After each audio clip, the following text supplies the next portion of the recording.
Hello, everyone. This is Cookies. I've got turn, I think, what is this? Turn 62 of EA Abysia as part of this Disciples game. I had been a ways through recording and then found out that the recording button had misclicked, so I wasn't actually recording. So here we go again. All right, so we do cast 3 red seconds. I'll go show that really quick. So that's over at the Ursor Desert. Showed up just in time to protect these 10 gems of income from a couple of elf raiders. Additionally, there was a dire portent. So we had dispelled Blood Vortex to allow the Agartha team to put up Maelstrom. Unfortunately, their Maelstrom cast before our Dispel last turn, and then this turn, Astral Corruption went in before their Maelstrom again.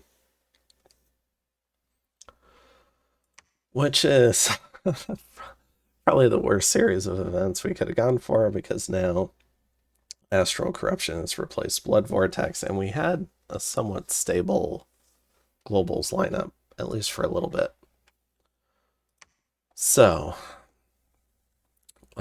with Astral Corruption going up, we did eat a few assassinations. I don't think Kaelasa had any, and I don't think I had any. Yeah, but Hinnom had a few, so we can watch some of those.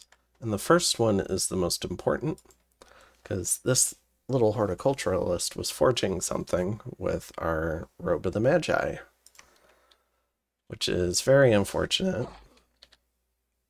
So we lose that. There's a few others that die, so this Ami with a lantern gets killed by a lesser horror. I don't think we need to pay too much attention to that. Oops. So, yep, he dies. Another horticulturalist dies to a mind slime horror, and the sage also dies. The horticulturalist has had a lantern and a quill, and the other guy had a lantern as well. So go ahead and save clicking into all of those. Additionally, we had a couple of Magic Phase Zabalba attacks on us as they work to continue picking off our thugs. So here we've got a Yaksha thug who's not going to get a whole lot of time to go through his buff script. And his buff script doesn't include all the poison resistance that he would need. It's at 5. But these guys have a death poison. They also have reasonably high attack at 15 against, I guess, what was that before? Against something like 11 or whatever it was before I got harassed down and poisoned. So that's one thug. And then over here, we had a Kanara with a similar issue, just not enough poison resist. So you can see here it's at 5, and then death poisoned away. Okay.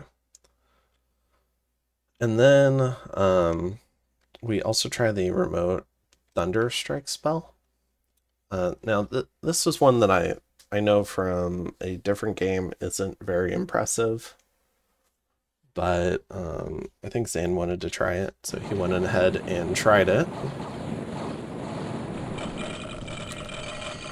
It was a surprising number of hits, I'll be honest, because I think in the prior time they kind of landed randomly all over the place and they didn't feel as targeted. Unfortunately, we don't get very many lucky hits, so we do kill, I think, 3 mages, a few commanders, and a bunch of chaff, and then 11 Aussies. So probably not worth 30 air gems. And then we've got a host of battles. Let's see. I can try. I'll probably try to skip through these to find one that's interesting. This lumber construct is not geared, which is very depressing. This battle was interesting. So we've got the Frostbrand Thug and the the other Frostbrand Thug also with a Vine Shield and LLP, so we'll have to work our way through that. We've got a Kaelasa hero, Rama the Divine King, who's Holy 3. I'm not sure if he would be better placed in an army. I'll have to double check to see if Kaelasa can get Holy 3s.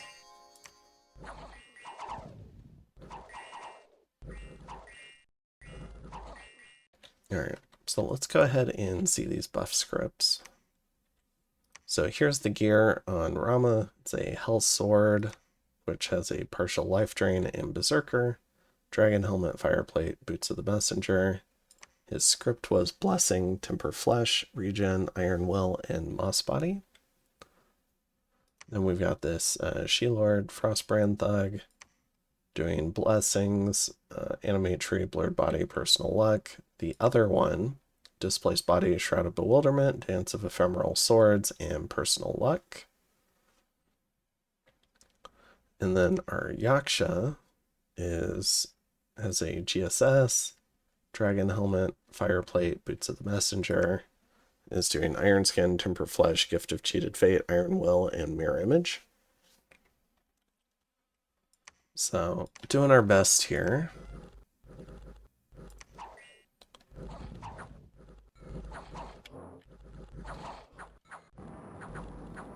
So they get into some combat. This is with the LLP Thug.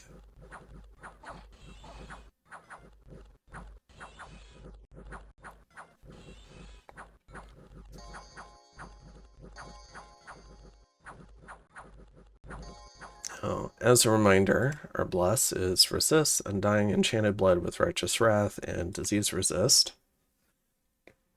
The Yaksha does survive the Steel Sight cast.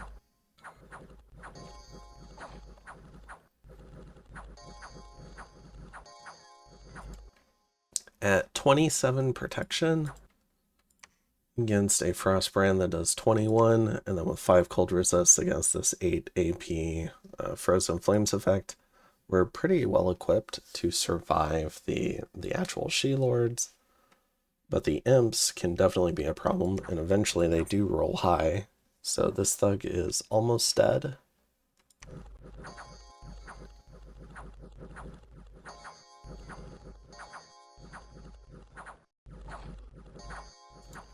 You can see down at -1, so working through the Undying now. But the flow of Imps is slowed down.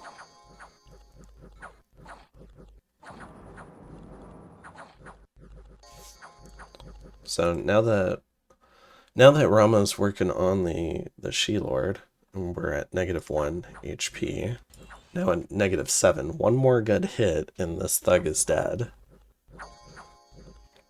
We kill the She-Lord, which routes the Imps.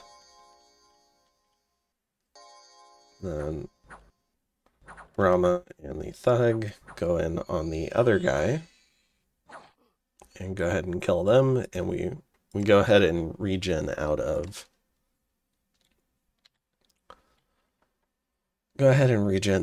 the Undying. So it ends up looking a little bit better than how close it went, better for us than how it looked. Practically speaking, that was a lot closer. All right, and then we've got Hinnom with a Melkart, some Subalban Vampires, a couple more She-Lords, King of Banefires. We can look at the King of Banefire's kit again really quick, just as a reminder. So Demon Whip, Sword of Sharpness, Crown of the Titans, Marble Armor, Skull of Fire, and a Dancing Trident. Let's see, that was down here in High Mill. We see a Mooseball Jarl running around. We can go look at his kit. He does not have a kit. Gnome Peaks, we see the big Baratos army that we've looked at before. We've got a Kanara running around. Now they kill one of our She-Lords with 2 of theirs. So these are 2 Coral Blade She-Lords. So 18 attack, 22 damage with a Draw Blood effect.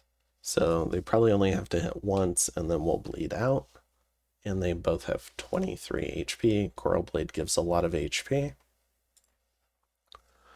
Ours is equipped with a Hell Sword, which gives Berserker +3 and a partial life drain. Dragon Helmet, Fire Plate, Ring of the Warrior, Flask of Holy Water. So 20 to attack for 30 damage. It'll probably depend on whose mirror images get worked down faster. And we can take a look at the buff scripts. So this one, the Fireplate gives a few HP, so that's where the Enchanted Blood was kicking in, was just boosting the HP up to that new maximum.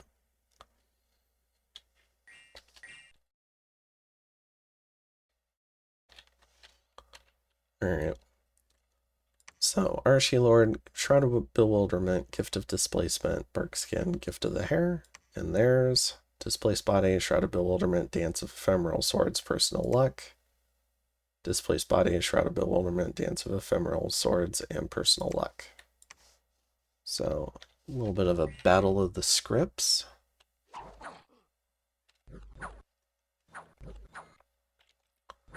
The PD distracted this other one, so we did have a little bit of a one-on-one.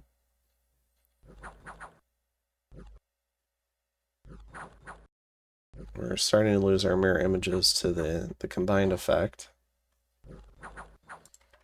Got this guy down to 2 HP. He would have died if it weren't for the Coral Blade, and he should die of disease in the next turn or two. So this guy's effectively dead.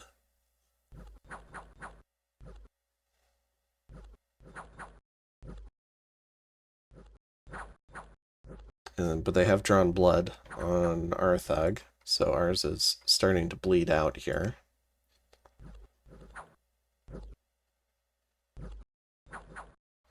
The other one routes. Nope. Just went a little bit crazy. That was probably Shroud of Bewilderment.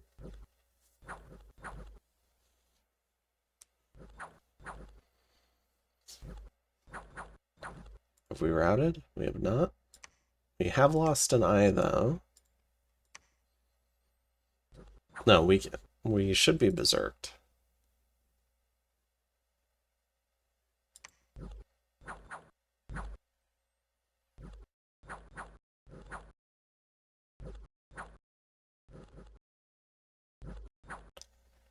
Just a lot of misses for 17 attack into 24 defense. Just can't quite finish things off here. Got him down to 1 HP. Alright, and then died. So that was close. Honest, I believe that She-Lord should die over the intern from the disease. So 1 for 1, but our kit was a lot heavier. So I'd call that a win for TNN. Let's see. That was down here. Zabalba rolls in with a large army and jumps on one of our mill carts. So we see here a full sort of army, but not the mage support that an army would want necessarily. So we've got a couple of Earth 2s, maybe doing weapons of sharpness, or was it Steel Slice Warriors is what it's called now. This one's got an Axe of Hate for working down thugs. Also a Scarlet Loop. This one's a Fire Mage. This one's the leadership for the army, so that's why the Crown of Bones. And also providing a little bit of magic with the Armor of Souls, the Skull Staff. It's also twice born. And our mill cart is a Midget Masher teleporting mill cart. So we're about to give away some gear here.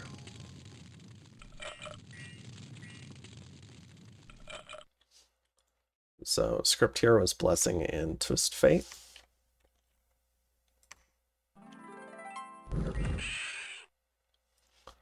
After 1 round, down to 57 HP.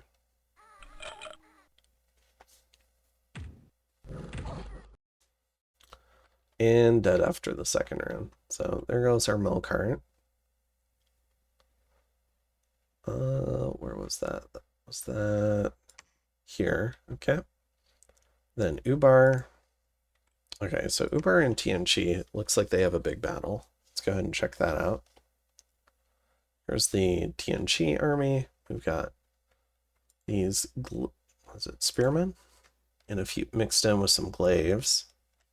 So a big block in the center, smaller blocks on the flanks, backed with archery on the right flank. The center has a second double line of spearmen and glaives, backed with more archers, and then there's another block of spearmen in the rear. The left flank is supported by some buffaloes, so pretty cool there. There's a mishmash of mages and whatnot scattered around. For Ubar, we've got more of just a block formation, so a bunch of Jinn surrounding a core of mages with a few cataphracts in support and also a vampire. Let's go ahead and see what's on all these commanders. So we have a tricked out Celestial Master for big water magic. Also has a bottle of living water to help protect against assassination. And this morale item is also to protect from being stolen by Shaitan. We've got an Ifrit Sultan equipped with a Smasher for trying to chase down Olm's golems. We've got this Da Yu, the Master of Earth and Water, and Immortal Tianqi Hero with High Earth. Has a Bloodstone, some Earth Gems, so doing a little bit of water magic and then a bunch of earth magic, it looks like. We have a bunch of Masters of the Dead, with each with a death gem. A Master of the Sword with some earth gems. Master of the Sword who's specializing in nature with a Thistle Mace and a bunch of nature gems. And another one specializing in air with a Sky Metal Matrix, making him a Communion Master and a bunch of air gems. So bootstrapping using boosters to get a fair amount of probably rather significant magic off. We have a bunch of Karens for Ubar. Looks like he's rolled out a lot of the research mages. Tianqi's made a mistake and included his gym mules in the battle. They should be stealthing, not part of the army. So you want to put them in a separate control group and have them move along with the army. But you don't want them present because you could lose all these gems. And then one of the Tubbas has a Robe of Shadows, which makes him ethereal. So let's go ahead and see how this fight goes. We'll take a look at a few of the buff scripts. So yeah, a fair number of these ancestral spirits, which are pretty cool because they're sacred.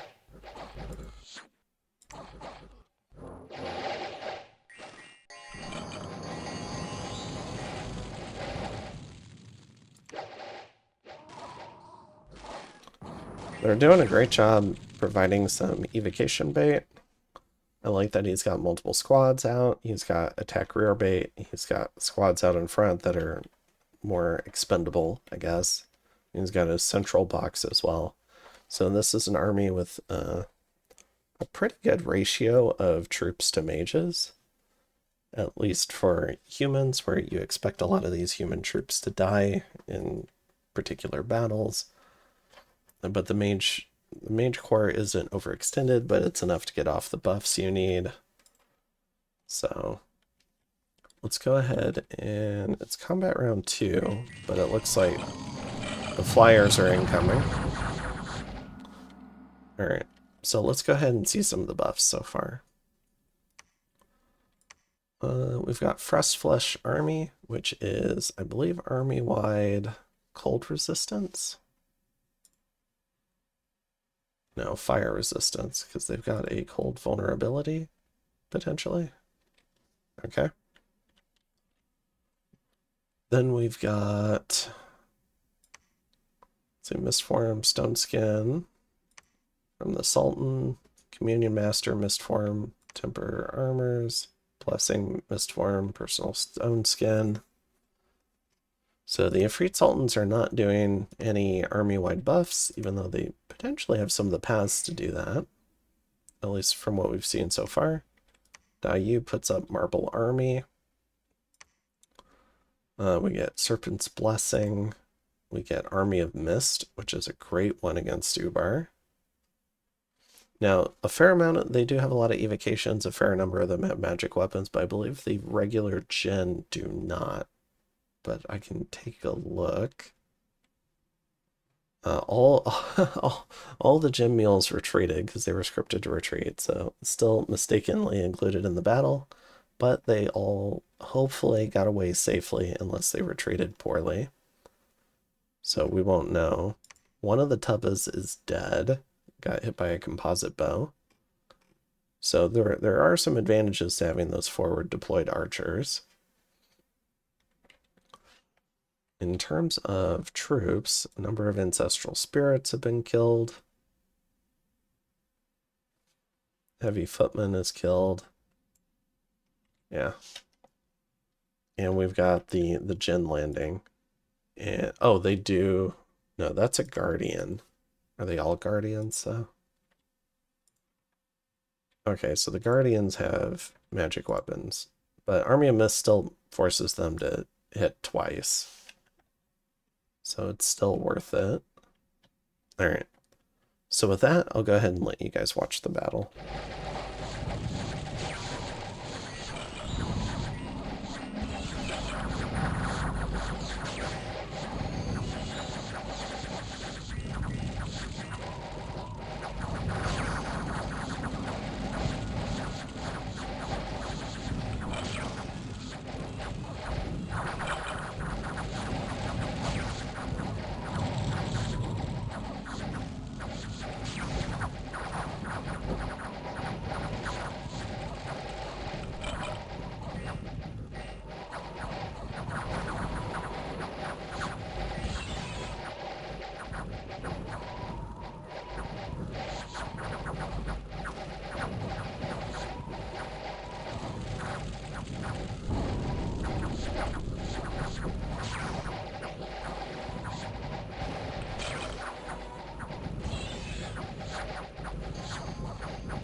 All right.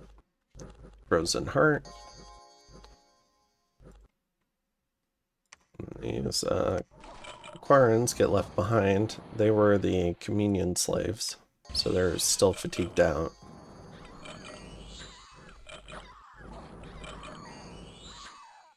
Okay, so victory for Tianqi. What do they catch? So they killed an Ifrit Sultan. This was the Sultan's buff script, so Blessing, Personal Misform, Stone Skin, Flying Shield. One of the Sultan and the other two Sultans retreated.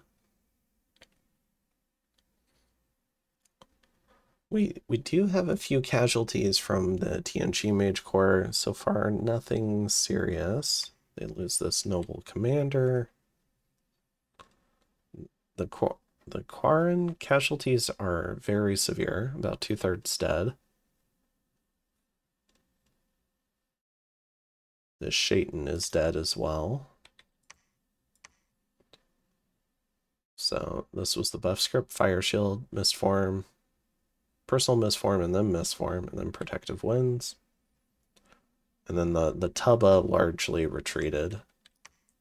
but they were just providing little bits of evocation support.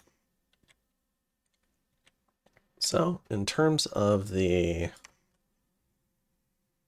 I guess, the Butcher's Ledger, this is the final result. So Vampire Lord gets sent home. I don't think it got Soul Slayed or anything. So we're looking at 8 mage losses. For Ubar, they lose a few Efreet Warriors. They lose a bunch of Guardians, 47 Guardians. On Tianqi's side, they lose 3 Masters of the Way, a few of their Sages, a couple of Students of the Way. They probably should have been able to pick up a fair amount of gear. They lose a fair amount of their troops, all the Buffalo pretty much. But otherwise, the army portion is still good. So as long as they didn't lose key casters from the, which I don't believe, I think all their key casters were Masters of the Sword. So they should be good. So yeah, this Tianqi army is still rocking and rolling. A big win for Tianqi. Took slightly fewer casualties against arguably much more expensive stuff. In fact, even the Guardians of the Forbidden Chamber are almost as expensive as the Masters of the Dead mages that Tianqi lost. So, big win for Tianqi as the Pangea team continues rolling back Ubar's progress. Alright, as they push into the Ubar team's territory. Next up, we've got Zabalba in Klon. So we've got a Bane going up against a little bit of PD. Where was that? It was here. So goes ahead and succeeds. Another She-Lord Thug. Kaelasa counter raids one of the She-Lord Thugs back here. So we've got just another Frostbrand guy.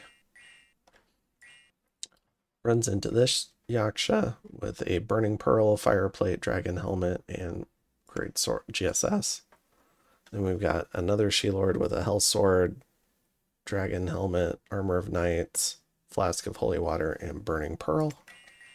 So 2 significantly better kitted thugs going up against this She-Lord Thug. In terms of the buff scripts, Shroud of Bewilderment, Gift of Displacement, Gift of the Hair for Kaelasa. For TNN, we've got Displaced Body, Shroud of Bewilderment, Dance of Ephemeral Swords, Personal Luck, and Proud Steed. For the Yaksha, we've got Iron Skin, Temper Flesh, Regen, Mirror Image, and Blessing.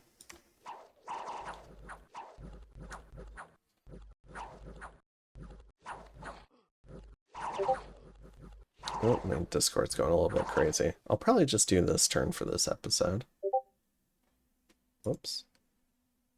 Give me 1 second. Alright, so I closed that. Alright, so we won. Wait. No, we were further down. So this time we did win. And then for additional whatnot. Okay, we've got a small Kaelasa TNN battle and some other ratings. So let's go ahead and check out Scantrast. So here we have a bunch of Tuatha warriors and a She-Lord with elemental armor and a Frostbrand. Now, they're not going to be able to bless everything, but they run into a much larger group from Kaelasa. Unblessed as well, so apparently neither side feels like using the blesses. We have a pretty good bless, they have an ethereal bless. We are not bringing magic weapons here, so the ethereal does matter. But we do have a mage core here. Yeah, I wonder why we're not doing Divine Blessing.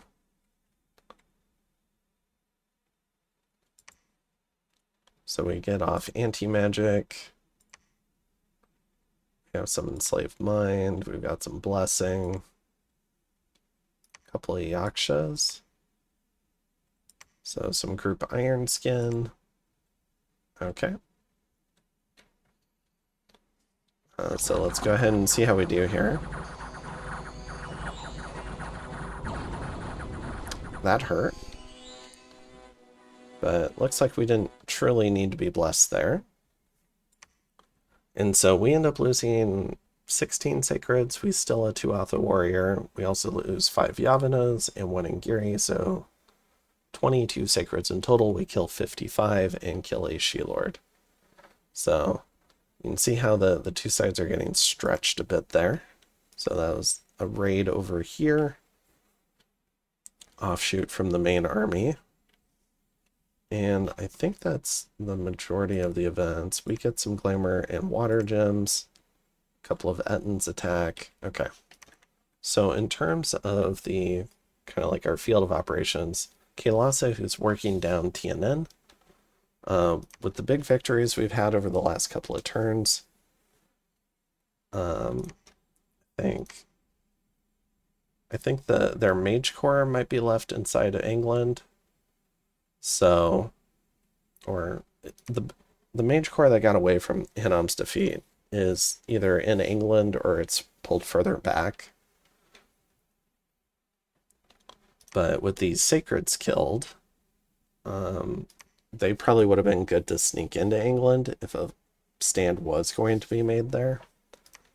But by taking both of these cave entrances, we've cut off all of TNN's income from down here, which is really nice. So we see the Kailasa armies moving around. Oh, and apparently I forgot about my assassin here, so I need to get him moving, because he's probably still there on the current turn. We've also got a large Hinnom army here in Mudwood, but Zabalba also put up a... So not only did they Magic Phase raid our Melkart, but they also did a 3 red seconds here, which is interesting that they were... maybe we were sieging it with the Melkart. Okay, so they came out and killed him. So this 3 red second Citadel is pretty annoying because it controls part of this bridgehead here.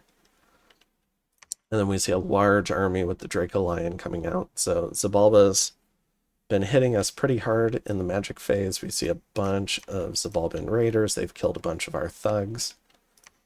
And then their army has also come out to fight. So, and they've got another army right here. So they've got their main army and a pretty significant secondary army. So Zabalba, who we haven't been fighting much the last few turns, has definitely rolled out in full. So we'll have to try and find something we can do about them. And then we've also got to track down the rest of the TNN Mage Corps. Probably doesn't have a heck of a lot left after my run on them, and after a lot of the attrition they took in the center. When it comes to the raiding game here, we've got a number of TNN raids that have gone pretty deep. They've been especially targeting our unforted temples that we haven't been properly protecting. So that's also been an issue for us.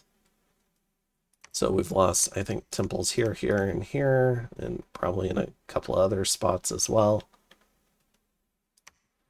And oh, and then this Satis event army is still sitting on my fort, so we'll need to deal with that as well. So I would say we're winning, especially with the deep pressure into TNN. But the counterattack has come very furious. They've been killing Melkarts, killing Kanara, killing Yaksha thugs. So it's definitely not been bloodless for us. And we need to start responding to that and trying to deal with it so that we can finish out this war. When it comes to the war over here, we saw the big victory from TNC here. There's an Ulm army apparently on this fort because they've cracked it. So the Pangea team is making progress into the Ubar team. Over here, we see continued fighting towards the center, as Baratos, is working on retaking Gnome Peaks. And then we see Muspelheim trying to counterattack Mictlan in this area. So a lot of fighting across a rather broad front, to be honest, against Baratos. And then we've got the Vanheim team continuing to try and push. So we've got this Roos fort down here, but it's being sieged by Agartha. So a lot of back and forth here between these two sides. And yeah, in terms of what we're doing this turn, give me 1 second. All right, so sorry, I had to be right back. Okay, so in terms of what we're doing this turn, I forgot that these guys were auto casting, but generally I'm trying to be a lot safer with the forging. So we've turned off a lot of the forging. We're doing a little bit of blood forging, getting a Bloodthorn. And then, oh, I guess we're still doing a little bit of site searching with more expendable mages. We're also putting up a Dome of Arcane Warding. And we're sending out 3 Infernal Diseases. I just want to make sure this Satis stack doesn't move, so we're going to go ahead and try and knock out the leadership from it. Especially the Assassin. I don't need unnecessary damage being done to us. And yeah, I think that's it for this turn. Nothing too crazy. We did get a really nice battle between Tianqi, but we've got some setup here for a big showdown with Xibalba, particularly probably Hinnom and Xibalba. So Hinnom has the option of trying to make a move on but leaving this Citadel back here would probably be a mistake. So I believe our plan is to move back and siege Forest of Springs, try to take the Citadel so it can be a base, and also remove an enemy fortification from kind of like the rear of this Hinnom army. And I anticipate we'll have to fight this large Xibalba stack to do it.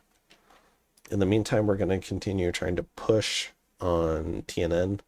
We do got to be careful of these magic phase raids that Xibalba's doing to support TNN. And then ideally we start cleaning up all these TNN raiders in our backlines. But yeah, we've got our Citadel here, so I'm getting a gnome. So we've finally gotten a fort for these gnomes. And then we've got the Citadel here for Sorcerers of the Sand and Adepts of the Golden Order. And it protects all this gem income. So I've done the 3 red second stuff I want to do. In terms of what I'm sending out, this is everything I'm sending out to Kalos and Hinnom. I guess things to call out would be the Crown of Bones to Hinnom. That's to allow Hinnom to gateway reinforcements, assuming corruption goes down. And then we have just a lot of stuff going out. I guess yeah. Just a lot of little boosters. Rings of Regen were a specific call out from Hinnom for Elcart kits. And then I believe, yeah, so we're going to do this Dome of Arcane Warding, and then I think we're going to plan to dispel Arcane Corruption, but we haven't fully decided if we're willing to play under Corruption just yet. All right, so I think that's it for this one. I will go ahead and see you guys in turn 63. Have a good one. Bye.